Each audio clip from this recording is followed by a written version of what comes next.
Life teaches that it is not as smooth as it may seem at first glance.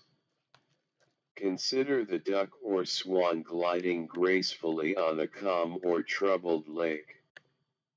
The fowl makes it all seem too easy. Look beneath the surface and your illusions will disappear.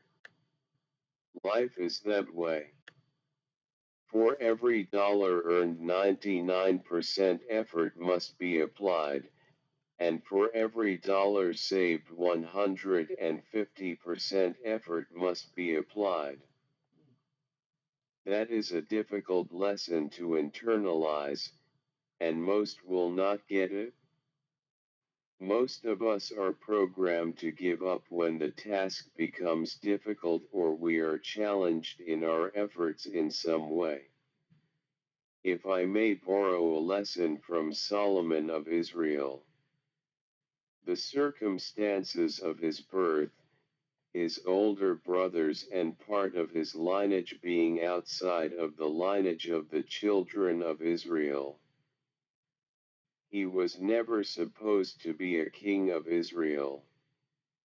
Movement beneath the law of Moses moved him to be one of the greatest kings of Israel.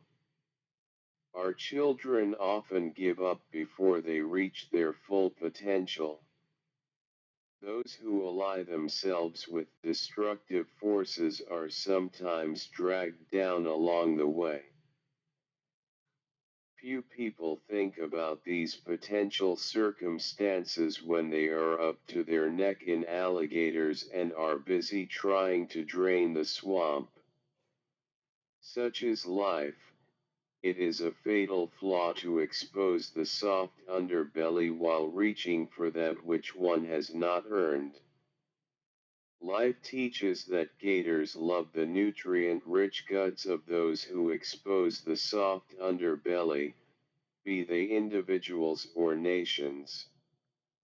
While we are ducked in a bunker waiting for danger to pass, the enemy is planning his next move. The explosions were only a distraction. A battle-worn veteran once said, "If you feel yourself failing, fail forward."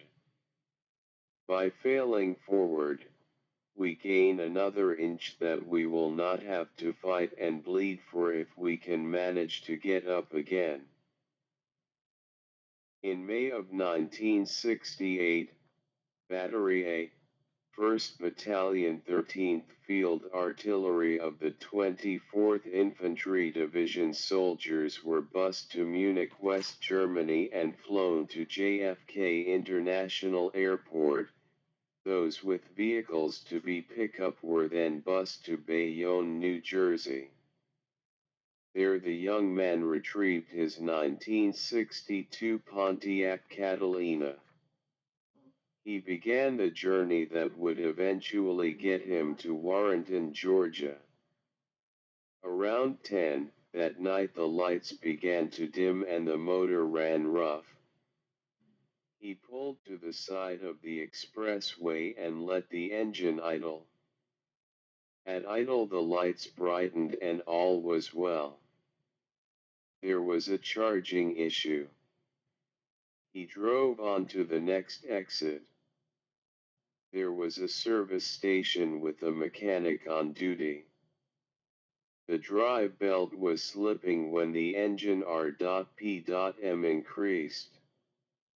The belt was replaced and he drove on towards his destination. Having slept on the plane, he drove all that night.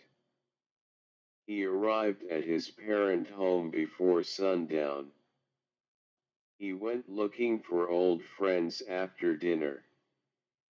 He hit a pothole just as a loud clap of thunder sounded. The car went dead and the power came back to the vehicle.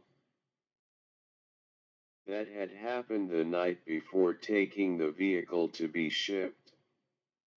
When he arrived back at his parents' home, he secured the battery so it would not short out against the vehicle's frame. He only had 6 days delay en route to Kansas. He planned to travel US 278 to Interstate Highway 55, then up to Interstate Highway 40, then to Tulsa, Oklahoma, and north again into Kansas. Much of the interstate highway system was still under construction. On the day he left, late in the afternoon he made it to Alabama, purchased travel food at a country store and continued to Interstate Highway 55. After a brief stop for about 2 hours sleep, then he stopped at a Stokey for more food, then headed for Tulsa. Just before Interstate Highway 70 he had a front tire blowout at 70 miles per hour. He had no choice but to let the car steer itself into a shallow ditch. He changed the tire and continued on to the next service station where he purchased a new tire and continued the journey. At about 5 p.m. he arrived at Camp Funston, Fort Riley, Kansas. The young man had ordered a new Ford Torino 6 months before leaving Germany. On the next day he called the Ford dealership in Junction City, Kansas. The car was not there. There was no way to contact the agent that had taken his down payment. He made a decision. On his next day off he went to Manhattan, Kansas and visited Skaggs Motors. He purchased a new Ford Torino from them.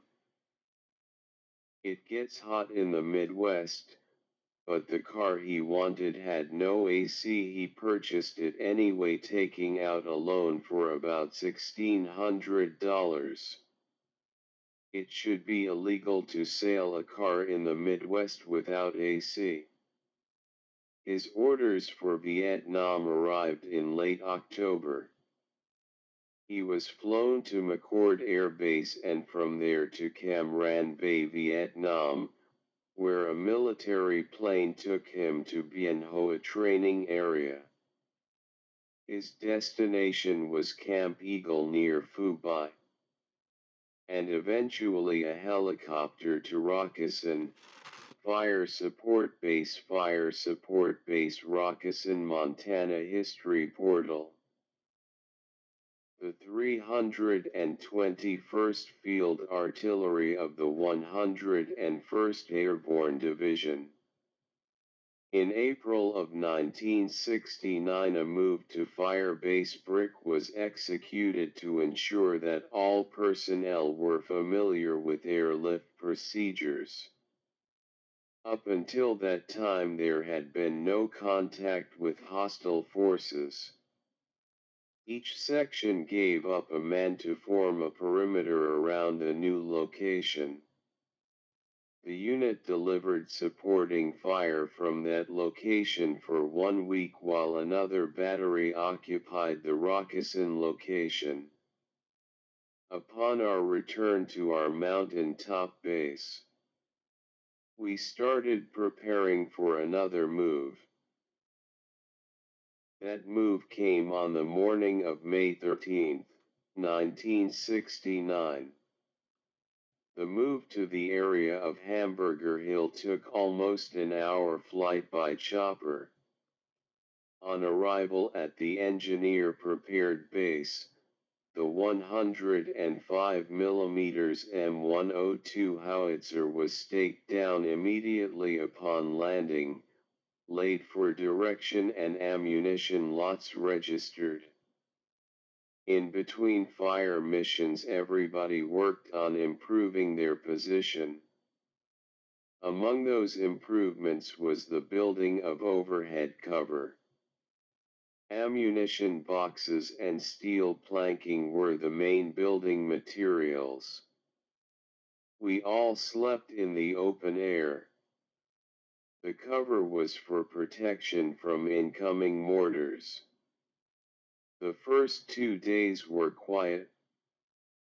The crew watched lights moving along the Ho Chi Minh Trail, which ran north to south.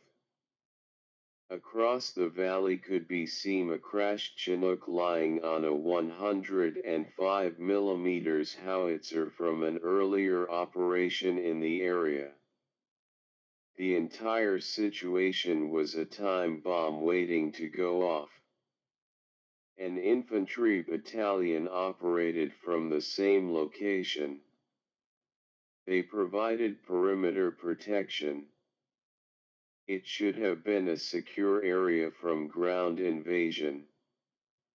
A valuable lesson was to be learned. On the morning of May 15, 1969, the young man was on guard duty at a fire base near Hamburger Hill. Earlier that day an admiral had come out for a visit. The evening meal was beans and ribs in barbecue sauce. A thunderstorm passed over after the meal. The young man was gunner and was sitting on a metal fuse can. Lightning struck the side of the hill.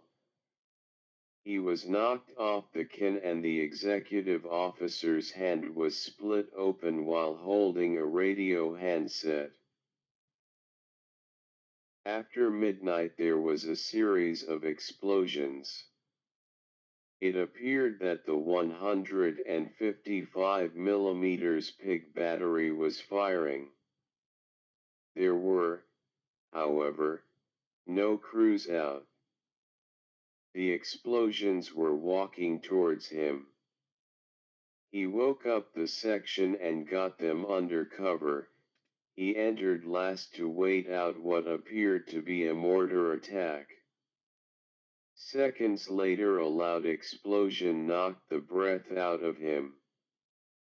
His left foot suddenly felt heavy and numb as if asleep. He asked if everyone was okay. Another soldier said that his legs felt funny. Realizing that ground attacks often followed a mortar attack and that the crew's individual weapons were destroyed with the explosion, he remembered the TL-29 in his pocket. He opened the knife and left the cover position, ordering the crew to get out of cover and prepare to fight. From the corner of his eye, he saw a naked person on the bunker where he had been on guard duty and section watch. He doubled his effort to get to the machine gun across the parapet. He felt something fall on his legs. As he kicked to move, it was thrown off and there was an explosion. Pressure from the concussion pushed him against the container where the machine gun was stored. He immediately secured that section of the perimeter. He ordered crew-served weapons to be set up to fire illumination rounds. The fuse functioned, but there was only a reddish flash. Lightning had damaged the fuses stored on metal, PSP. A sweep squad identified itself from cover and proceeded to clear the helipad, and started moving the wounded and dead to the incoming medevac. The young man attempted to rise and stand but could bear no weight on his left side, during the flight to a field hospital. He looked about and saw a soldier who did not kick the bag away. His leg and foot were just a mass of bloody flesh. His thirst was unbearable from blood loss. Someone offered him a canteen. When the attending medic reached him, he took the water because he would need anesthesia before work on his leg. The next day after surgery, he was transferred to Triple Army Hospital, Hawaii for further surgery and recovery. In late August he was reassigned to Fort Riley, Kansas, his old place of assignment. The unit had been redesignated as part of the Big Red One and moved to Custer Hill. By December of 1969 the young man again had orders for Viet Nam. He took 30 days leave in Omaha, Nebraska with friends he met during a military funeral. He arrived at McCord Air Base, processed and headed to Cam Ranh Bay. The plane was diverted to Anchorage, Alaska due to mechanical issues. The soldiers were housed in a local hotel overnight. The next day they resumed the flight, arriving at Cam Ranh Bay and onto Chu Lai and assigned to the Americall Division C Battery 3rd Battalion 18th Field Artillery, a composite battery of two 8-inch howitzers and two 175 mm guns. The unit was located at LZ Crunch, and he would be there for 18 months. He was soon promoted to section chief. He and his section became deadly with the 8-inch howitzer and the 175 mm gun. The unit suffered several attacks with mortar and B-40 rockets. During one attack, he saw a mortar tube flash. When permission was given to engage the target, his section fired on it first, taking out the mortar tube and its crew. During the first year he got a 5-day rest and relaxation break to Bangkok. Additionally, his reward for staying an additional 6 months was 30 days leave back to America with his mother and father. They had just moved into their new home at 106 Newton Street. The young man would leave Vietnam for good in August of 1971.